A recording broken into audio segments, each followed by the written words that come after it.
예레미야 16장 1절에서 4절입니다. 주님께서 나에게 말씀하셨다. 너는 이곳에서 아내를 맡거나 아들이나 딸을 낳거나 하지 말아라.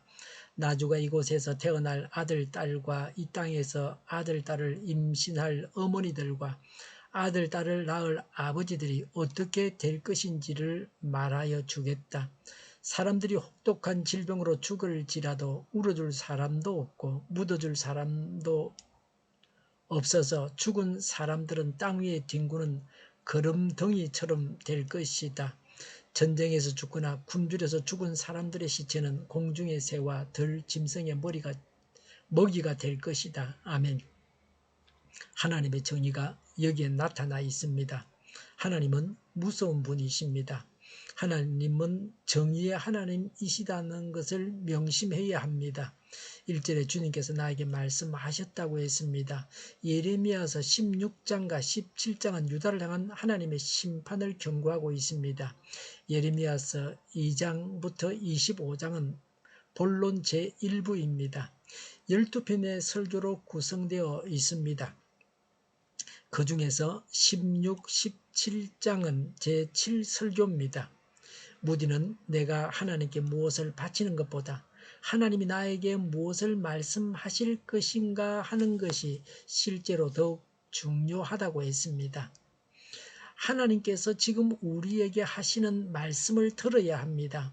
하나님의 음성을 듣는 것이 중요합니다. 매일 아침에 하나님의 음성을 들어야 합니다. 이것이 가장 중요한 일과입니다. 아침에 하기 힘들면 그 전날 저녁에 하면 됩니다. 말세를 살아가는 처세술은 매일 아침 하나님의 음성을 듣는 겁니다. 2절에 너는 이곳에서 아내를 맡거나 아들이나 딸을 낳거나 하지 말아라고 하십니다. 하나님은 예레미야에게 독신으로 살 것을 명하십니다. 하나님은 때로는 자기 종에게 큰 희생을 요구하십니다. 예레미야는 이제 가정에서 얻을 수 있는 위로와 즐거움마저도 기대할 수 없게 되었습니다. 하나님은 특별한 봉사를 위해서 독신으로 부르시기도 하십니다.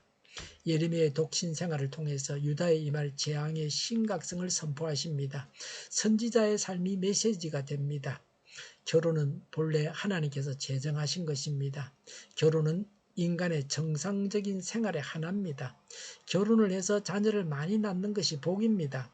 하나님께서 예레미야에게 결혼을 금한 것은 유다에 큰 환란이 임하게 될 것이기 때문입니다. 그래서 예레미야는 결혼하지 않는 것이 더 낫다고 하나님이 말씀하고 있습니다. 자녀를 낳아도 전쟁으로 죽게 될 것이므로 우리를 생각해서 사람을 생각해서 결혼하지 말라고 하나님이 말씀하시는 것입니다. 재앙의 날에는 혼자인 것이 더 낫습니다. 멸망과 재앙은 혼자 당하는 것이 좋습니다. 자녀를 낳고 키우는 것은 평화로운 시대에 할 일입니다. 3절의 나주가 이곳에서 태어날 아들, 딸과 이 땅에서 아들, 딸을 임신할 어머니들과 아들, 딸을 낳을 아버지들이 어떻게 될 것인지를 말하여 주겠다고 했습니다. 하나님은 앞으로 일어날 일을 아시고 말씀해 주십니다.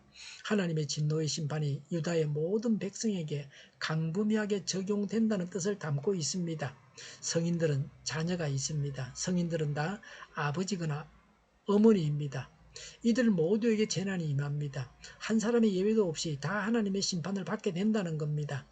전쟁으로 멸망합니다. 재앙을 당합니다. 처자가 있는 자들은 더 큰 슬픔을 당하게 됩니다. 4절에 사람들이 혹독한 질병으로 죽을지라도 울어줄 사람도 없고 묻어줄 사람도 없어서 죽을 사람들은 땅 위에 뒹구는 거름덩이처럼 될 것이다. 전쟁에서 죽거나 굶주려서 죽은 사람들의 시체는 공중의 새와 들 짐승의 먹이가 될 것이다 라고 하셨습니다. 하나님의 심판을 받아서 겪을 참상을 묘사하고 있습니다. 죽을 사람을 묻지 못한다고 하는 것은 너무 많은 사람이 죽어서 묻지 못한다는 것입니다. 이스라엘 사람들에게 있어서 죽어서 묻히지 못하는 것은 하나님의 저주를 받은 것으로 여겼습니다. 유다가 하나님의 저주를 받아 사회를 유지할 수 없을 정도로 괴멸 상태에 처하게 된다는 것입니다. 유다의 멸망을 묘사하고 있습니다. 이런 연유로 해서 하나님은 예레미야에게 결혼하지 말라고 하셨습니다. 가족이 있어서 더 큰 고통을 받을 것을 미연에 방지하고 있습니다. 적군의 침입으로 인해서 자녀들이 독한 병과 칼과 굶주림으로 죽임 당할 것이니 차라리 자녀들을 낳지 않는 것이 낫습니다. 유다의 그 당시 형편은 결코 시집가고 장가갈 때가 아니라 임박한 멸망으로 인해서 오히려 근신해야 할 때였습니다. 예수님은 말세가 되면 사람들이 먹고 마시며 장가들고 시집가는 일에 정신이 팔려서 임박한 심판을 깨닫지 못하다가 멸망당할 것임을 교훈해 주셨습니다. 말세에 깨어 있어야 합니다. 사람의 일에만 집중할 것이 아니라 하나님의 일에 모든 것을 모아야 합니다. 하나님을 알고 죄를 회개해야 합니다. 하나님의 진노를 헤아려서 알아야 합니다. 죄를 짓고 회개하지 않으면 멸망뿐입니다. 회개하지 않기 때문에 나라도 망합니다. 나라를 살리는 길은 회개입니다. 교인이 사는 길도 회개입니다. 교회도 국가도 회개해야 삽니다. 회개해서 심판받지 않아야 합니다. 기도하겠습니다. 우리가 가정을 이루어 자녀를 낳고 행복하게 살게 하시니 감사합니다.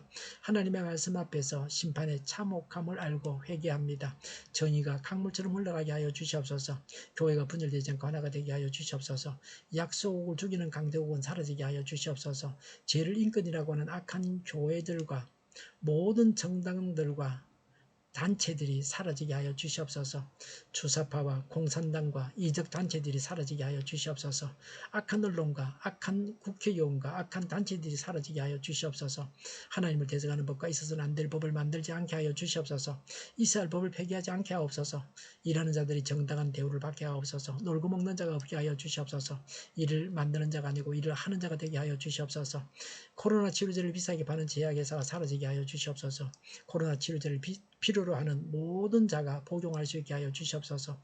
백신이 제때 공급되게 하여 주시옵소서. 눈먼 지도자, 악한 지도자, 자기 배만 불리는 지도자, 자기만 처먹는 지도자가 사라지게 하여 주시옵소서.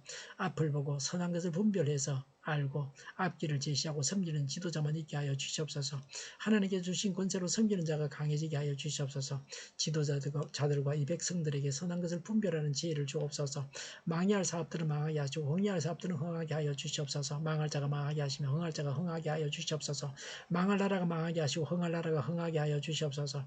업무 방해가 없게 하시고 업무에 충실하게 하여 주시옵소서. 쓰레기 더미를 뒤지지 말고 성경에서 보물을 찾게 하옵소서. 기도하는 기쁨과 응답받는 기쁨을 누리게 하여 주시옵소서. 성도들이 모여서 교제하는 기쁨을 누리게 하여 주시옵소서. 우리 동료교회가 만구는 집 하게 하여 주시옵소서. 만구는 집 하게 하여 주시옵소서. 저희의 간절한 간구에 응답하여 주시옵소서. 예수 이름으로 명하노니 모든 병만은 물러가고 몸의 모든 부분들은 온전하게 될지어다. 신유의 기적을 베푸셔서 지금도 저희의 질병을 고쳐주시옵소서. 코로나로 신음하는 모든 자들을 고치시고 온전케 하여 주시옵소서. 저희와 교회와 나라의 민족을 불쌍히 여겨 주시옵소서. 모든 악한 것들을 제거하여 주시옵소서. 하나님께서 기뻐하시는 교회와 나라가 되게 하여 주시옵소서. 여건과 야건이 정상화되게 하여 주시옵소서. 경제가 나아지고 달러 강세가 꺾이게 하여 주시옵소서. 비가 필요한 곳에 비를 내려 주옵소서. 비와 태풍 피해가 없게 하여 주시옵소서. 늘 맑은 공기를 마실 수 있게 하여 주시옵소서. 공부한 학생들에게 지혜를 다하셔서 앞서가게 하시며 합격의 영광을 누리게 하여 주시옵소서. 오늘도 하나님 안에서 차고 넘치는 복된 삶을 살게 하여 주시옵소서. 감사와 찬양을 주님께 돌려드리며 예수님의 이름으로 기도하옵나이다. 아멘.